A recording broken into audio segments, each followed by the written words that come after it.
Desde el corazón de la Amazonía peruana, en la vibrante ciudad de Pucallpa, tierra de gigantes, en la región Ucayali, en Perú, damos inicio a Panorama Global, una coproducción internacional de Premium Go e Hispa TV, llegando a cada rincón donde se hable español para analizar los hilos que mueven el destino de nuestras naciones.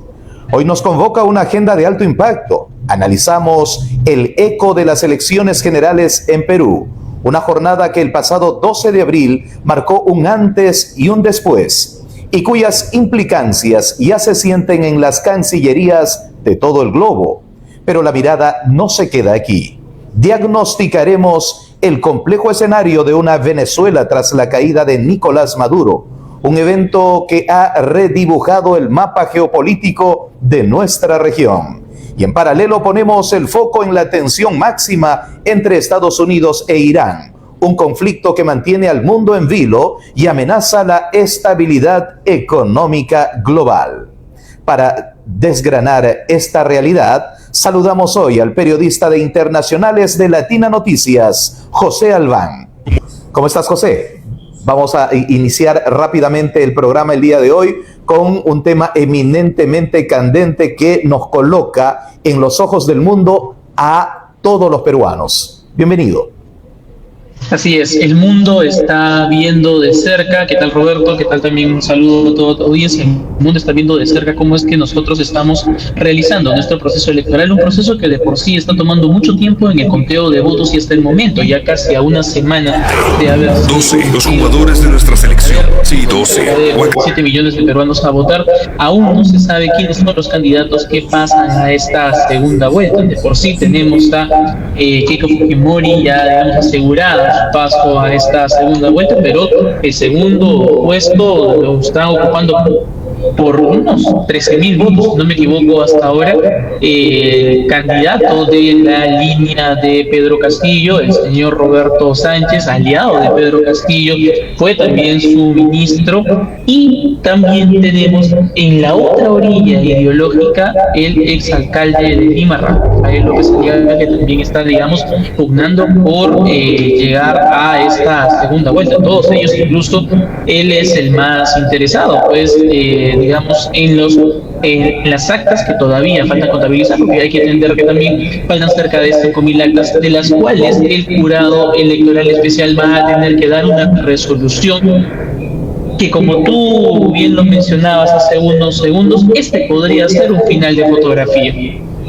Bueno, definitivamente, claro que sí. A ver, si me permites, por favor, ir en tiempo real al portal oficial de la Oficina Nacional de Procesos Electorales, que es el ente ejecutor del desarrollo de este proceso electoral del pasado 12 de abril, para en tiempo real poder más o menos poner en contexto a todo el globo terráqueo que hoy está poniendo su atenta mirada hacia el Perú. Y de esa manera poder ir analizando, desglosando un poco este llamado final de fotografía que se dará. Adelante, director, para poder dar un esbozo rápido a lo que son las elecciones. A estas horas, según la última actualización en el ámbito presidencial, tenemos a un 93.414%. Y si bajamos un poquito, por favor, director, sí, poquito más bajamos el cuadro, tenemos el resultado general. No, suba por favor, suba el cuadro.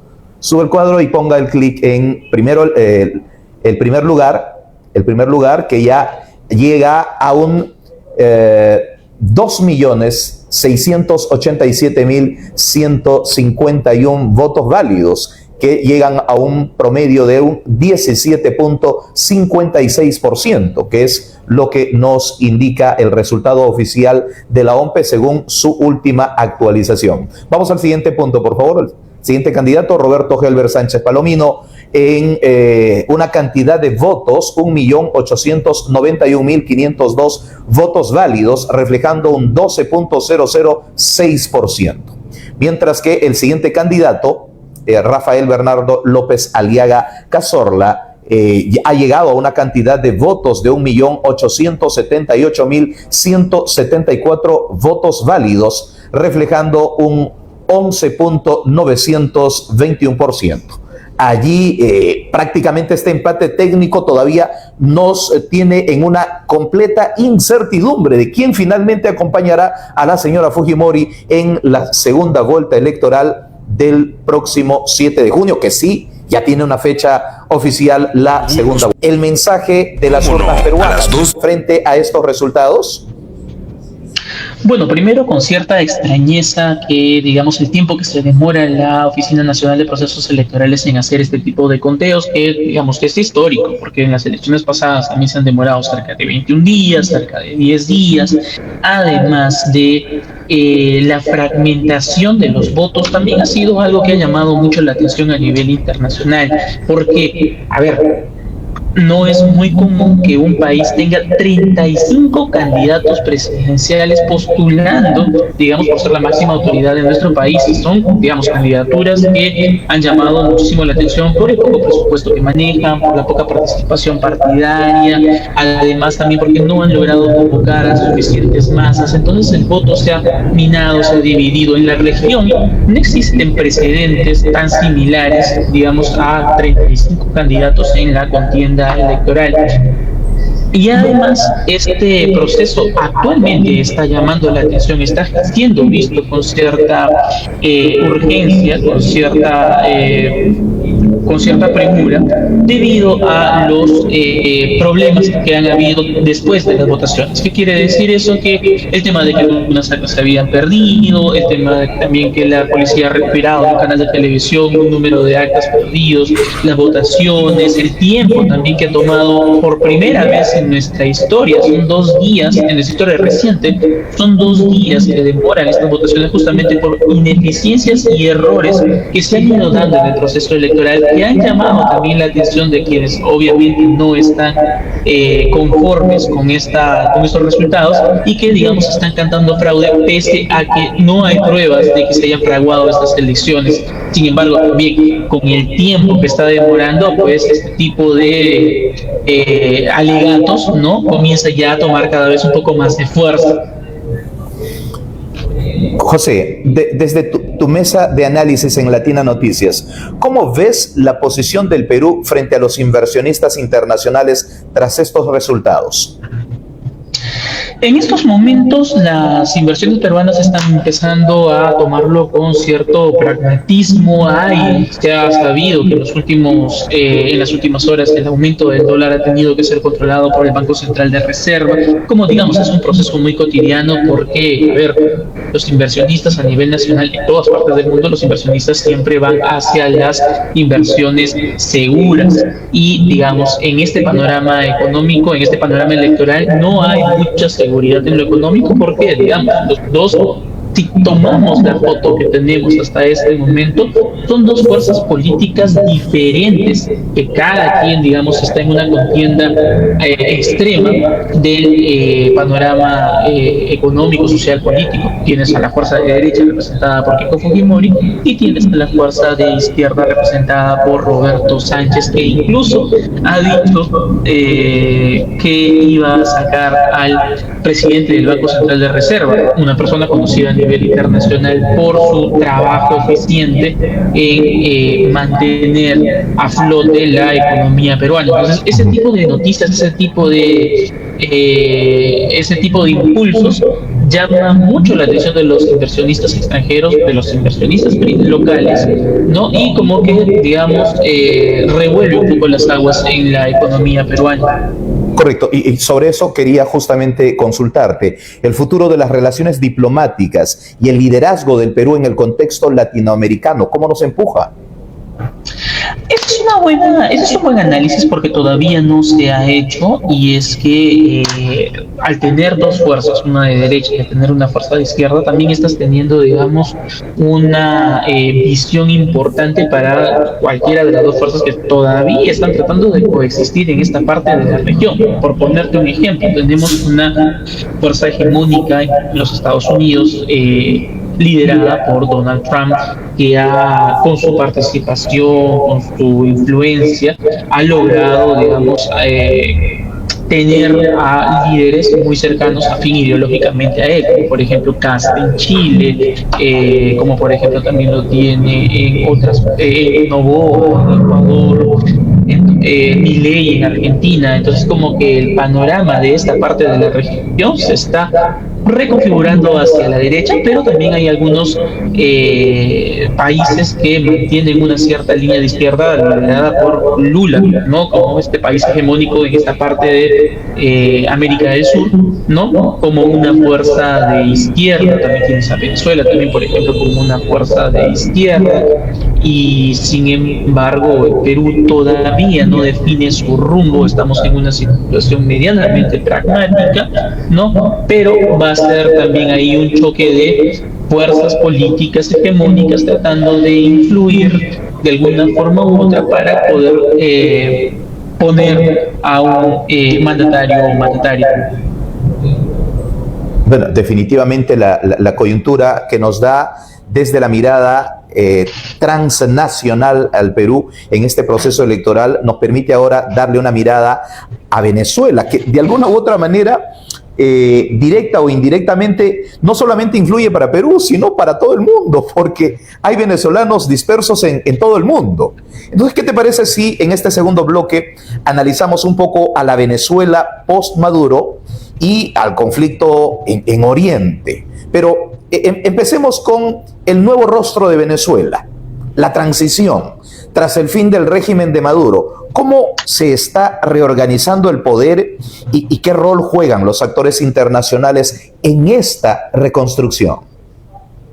Hay nuevos roles, hay nuevos liderazgos en Venezuela, hay una nueva doctrina, hay una nueva visión que ha implementado el actual gobierno de Delcy Rodríguez, quien ha tratado de separarse en diferentes puntos, en diferentes visiones también de lo que del político que le antecedió, ¿no? Que ha sido el presidente Nicolás Maduro. Ella está tratando de dar otra cara de Venezuela y acercarse con esa otra cara hacia los Estados Unidos. No es difícil darse cuenta de que hay esfuerzos, de que hay acuerdos entre ambos países, de que hay buenas relaciones también entre ambos liderazgos, pero también han sido, según lo que ha dicho Venezuela, unas relaciones o unas buenas relaciones impuestas, es decir, a base de la violencia. Era la noche con del la ataque, un dron que, digamos, sacaron a Nicolás Maduro. Pero, Roberto, Venezuela, primero, necesita dinero. Segundo, necesita abrirse al mundo. Necesita tener aliados comerciales, digamos, de la categoría que le puede ofrecer Estados Unidos. Delcy Rodríguez no es cualquier persona en el panorama energético a nivel internacional. Ha sido una de las principales impulsoras de ese desarrollo, esa apertura energética con los mercados asiáticos, con los mercados orientales para Venezuela. Ahora se abre hacia los mercados occidentales. Esto con Maduro no se estaba logrando. Ya. De hecho, el efecto de este cambio en la seguridad y la migración en el continente ha puesto a Venezuela en un contexto, en una atenta mirada de sus aliados y sus no aliados también. Así es, en estos momentos la gente, digamos, está primero viendo cómo es que Venezuela se abre económicamente, cómo es que fortalece los lazos económicos con los Estados Unidos, que los está haciendo, digamos, de una forma positiva, porque miles de barriles de petróleo, millones de barriles de petróleo se están yendo hacia los Estados Unidos, se está pagando por este dinero. En los últimos días, Repsol, por ejemplo, ha vuelto a actuar como una empresa, ha vuelto a recuperar gran parte de su compañía en Venezuela, cuando por mucho tiempo, digamos, ha tenido ciertas barreras que le había puesto el gobierno venezolano, siendo también, digamos, teniendo cierta afinidad ideológica en cuanto a los gobiernos. Pero esto no es una cuestión de gobierno, es una cuestión de cómo está estructurada la política de hidrocarburos en Venezuela. Ya se ha replanteado una reforma, ya se ha planteado, ya se ha ejecutado una reforma en cuanto a la política de hidrocarburos en Venezuela, que ha sido aprobada en el gobierno de los hermanos Rodríguez, por una parte en el ejecutivo Delcy Rodríguez y por otra parte su hermano Jorge Rodríguez en el legislativo, quien ha impulsado también esta reforma en cuanto a los hidrocarburos. Y lo que tú mencionas en torno a, digamos, el movimiento de las masas sociales que en su momento salieron y que a veces están regresando de a pocos, es porque también, digamos, se ha dado otro rostro en torno a la tolerancia a la oposición política. Se ha liberado a presos políticos, se les está permitiendo nuevamente reintegrarse en la política nacional. Entonces se está tratando de dar otro rostro. No va a ser una cuestión fácil, no va a ser una cuestión que va a tomar unos pocos días, pero digamos es un proceso que Delcy tiene a contratiempo, porque también hay una presión por parte de la oposición de que tiene que llamar a elecciones, y se han visto en los últimos días de que hay protestas en las calles de Venezuela que ahora sí se están tolerando, que son protestas muy férreas, pero que, digamos, le están haciendo entender al gobierno de que tiene que encontrar una senda democrática de alguna forma. Es decir, la Venezuela de hoy busca la esperanza de recoger nuevamente a sus hijos que se habían dispersado en el mundo entero, y hay una esperanza de que sí pueden regresar, porque de alguna u otra manera ya en las últimas semanas hemos visto ya incluso que en el caso del magisterio de Venezuela, ¿no? Los maestros han podido salir a protestar exigiendo las reivindicaciones salariales, que es el tema de fondo del cual ha conllevado pues a una crisis total, social, política, económica en ese país. Así es, salieron a protestar y no hubo represión o la fuerza de la represión como lo que había en la época de Maduro, ¿no? Exactamente, o en la época de Chávez también, cuando de Chávez, hubo, claro. digamos, gran represión. Pero lo que tú mencionas también es muy importante, la necesidad de que nuevamente vuelvan los venezolanos a reformular la economía de su país, a reimpulsar la economía de su país. Eso es una situación muy compleja, porque muchos venezolanos todavía están en el extranjero mandando remesas económicas. Las remesas económicas representan un importante aporte hacia la economía venezolana, pero con el dinero que va entrando de las organizaciones, de las empresas internacionales tipo Repsol, Chevron y ese tipo de empresas de petróleo, ¿no? Se necesita personal capacitado también, Roberto. Y ese personal capacitado migró o se fue durante el tiempo de crisis económica. Entonces, digamos, Venezuela está en una recuperación lenta, pero encaminándose a mejorar. Esto no va a ser de la noche a la mañana. Venezuela tenía una capacidad de 1 millón de barriles de petróleo diario, y sin embargo todavía no ha recuperado esta cantidad, pero se da en el marco, y eso, digamos, va a permitir hablar de otros temas en la región, de que hay demanda a nivel regional de petróleo, y, digamos, Venezuela, siendo uno de los países con mayor recursos de petróleo, con una de las mayores fuentes de petróleo en el mundo, podría ayudar a esta parte de la región a que no haya, digamos, falta de petróleo, de combustible. Correcto. A ver, démosle ahora una mirada, dejemos Venezuela por unos minutos y vamos a un sistema macro que nos va a generar un impacto a todo el mundo, en particular la guerra de Estados Unidos e Irán, esta escalada militar. ¿Qué te parece si le damos un análisis del impacto directo en el precio del petróleo y las rutas comerciales? Perfecto. A ver, empecemos. ¿Cuál es la mirada? ¿Cuál es la lectura que tienes a estas alturas? Porque hubo escasez de combustible en el mundo. Este estrecho de Hormuz que generó todo un cisma en el mundo y que llevó a una volatilidad en la economía a tal punto que superpetrolero iraní, ¿no? A la par de la crisis que nosotros teníamos interna de los combustibles a través del gas, nos comenzó a disparar la economía. Los Estados Unidos en estos momentos está tratando de sobrellevar con dos cosas. Principalmente mostrar su hegemonía, mostrar su fuerza para repeler el crecimiento armamentístico nuclear de Irán, que tiene, digamos, un crecimiento que no ha podido ser dañado del todo, que trata de defenderse ante los ataques constantes de los Estados Unidos y que tiene, digamos, una cosa a la mano muy importante, que es el control del estrecho de Hormuz, por donde pasa el 20% del combustible en el mundo. Muy, muy importante, porque de eso depende no solamente el tema del aumento del precio de los combustibles, sino también de otros productos como por ejemplo los fertilizantes. Además de eso, que digamos eleva los precios, impacta también en la economía de los Estados Unidos y de sus aliados. Esto pone a Trump en una situación en donde tiene que terminar las negociaciones pronto, porque de lo contrario el caos económico no solamente se va a repercutir, no solamente se va a ver en el mundo, sino también se va a ver en los Estados Unidos, con la única diferencia que en Estados Unidos en noviembre se van a dar las elecciones de medio término, donde Donald Trump va a saber si es que el pueblo de los Estados Unidos le mantiene la confianza y mantiene el número de representantes republicanos, es decir, la gente de su partido, tanto entre los diputados, entre los representantes o los senadores. Hasta el momento Trump tiene mayoría en esas dos cámaras, pero en noviembre, si es que la situación económica sigue como la está manteniendo hasta estos momentos, podría tener un retroceso y podría frenar muchos de los planes que ha tenido Donald Trump a su llegada a la Casa Blanca. Ahora, ¿eso significa entonces que estamos ante una reconfiguración de las potencias mundiales?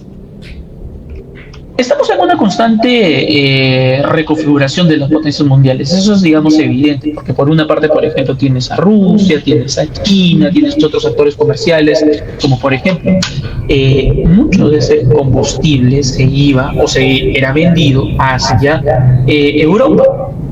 Sin embargo, en la escasez, países con mucha economía, países potencialmente económicos, como por ejemplo de Asia, como Corea del Sur, como la India, por ejemplo, están comprando esos combustibles a un precio mucho mayor, solamente para que puedan, digamos, satisfacer la necesidad nacional. Eso está dejando con escasez de recursos a Europa, que está presionando a los Estados Unidos para que termine de una vez este conflicto, y que a su vez Estados Unidos está diciendo, pero métanse con nosotros a esta guerra, porque yo solo no le puedo, digamos, hacer el freno hacia Irán. Entonces está reconfigurando las dinámicas internacionales, eso es cierto, pero hasta este momento está en manos de dos actores fundamentales, Estados Unidos e Irán. Ya no es solamente Estados Unidos, es Estados Unidos e Irán que se tienen que sentar frente a la mesa a poder hacer acuerdos que convengan a ambas partes de la negociación. Correcto. A ver, ¿qué te parece si hacemos un rápido recorrido del impacto mundial frente a todo este escenario que estamos analizando? ¿Qué te parece si empezamos por el tema de economía? La volatilidad de los mercados frente a la incertidumbre bélica. ¿Cómo lo ves? Hay mucha preocupación en estos momentos en el mercado.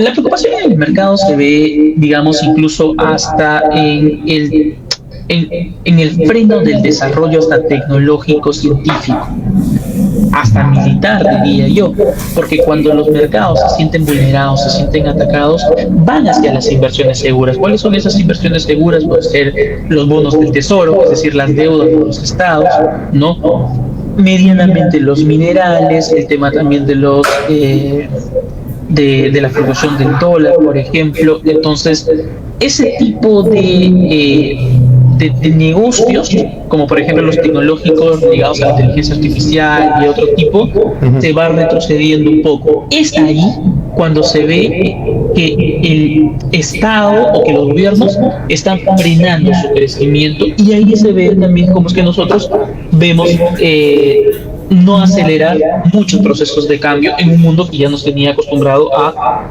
procesos sumamente rápidos, sumamente acelerados, de un crecimiento rápido.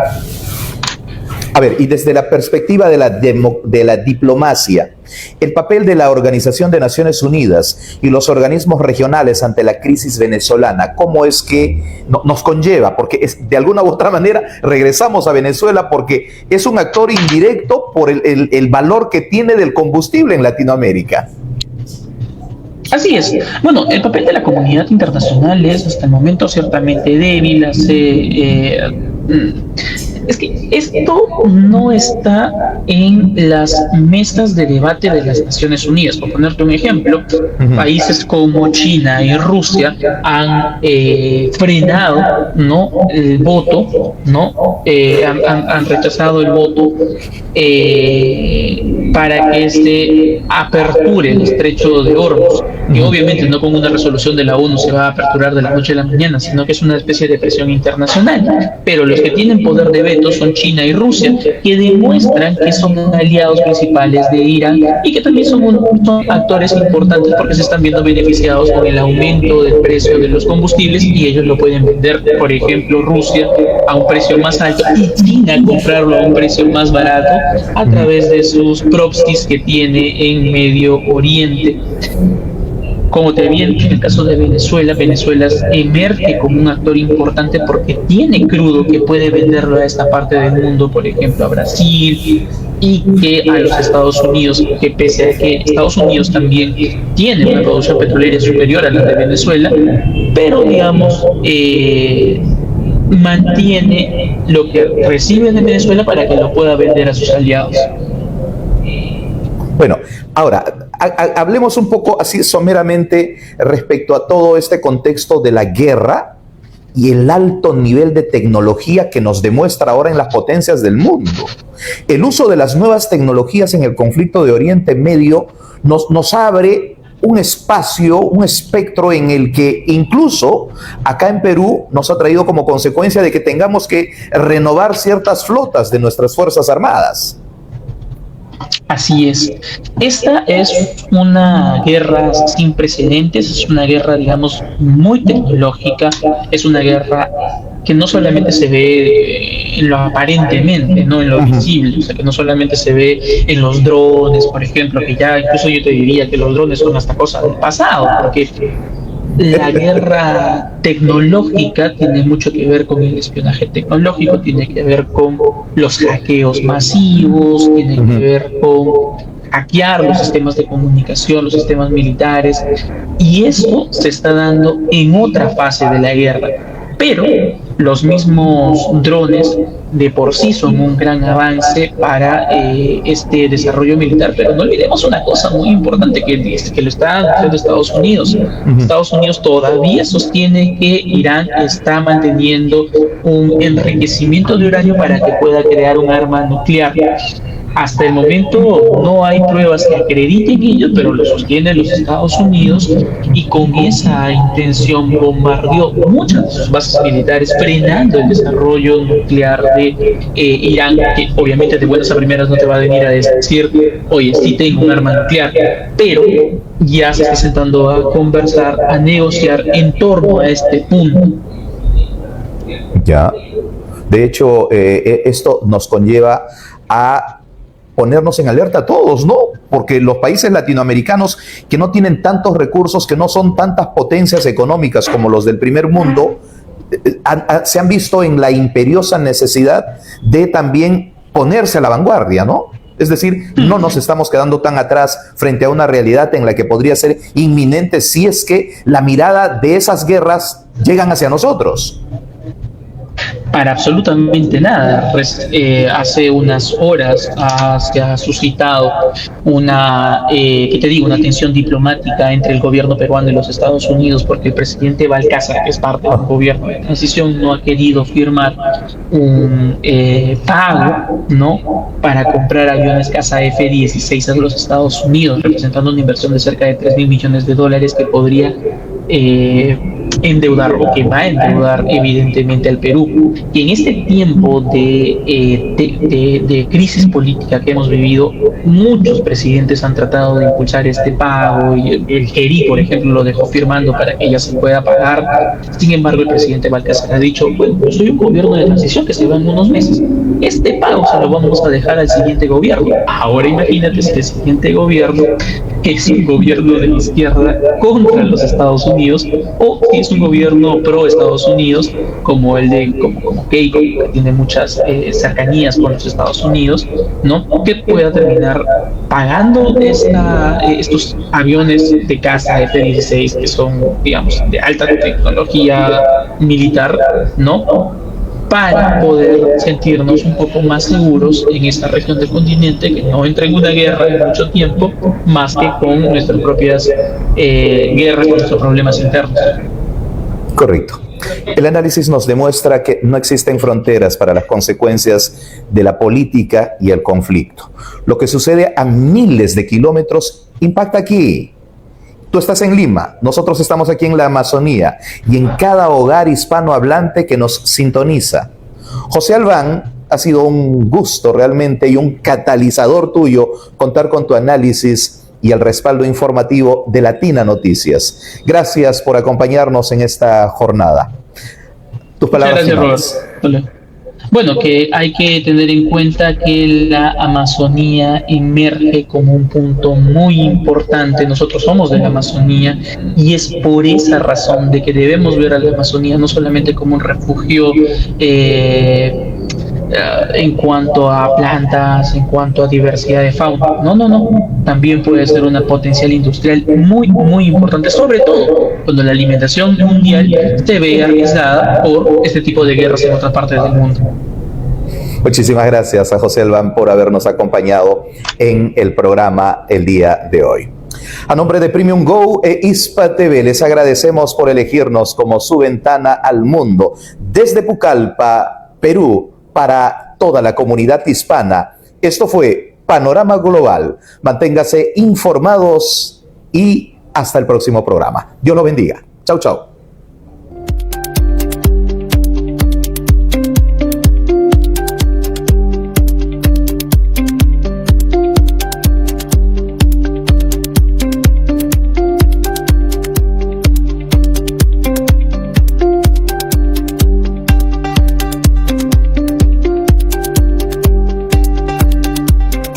Premium Go, conectando personas.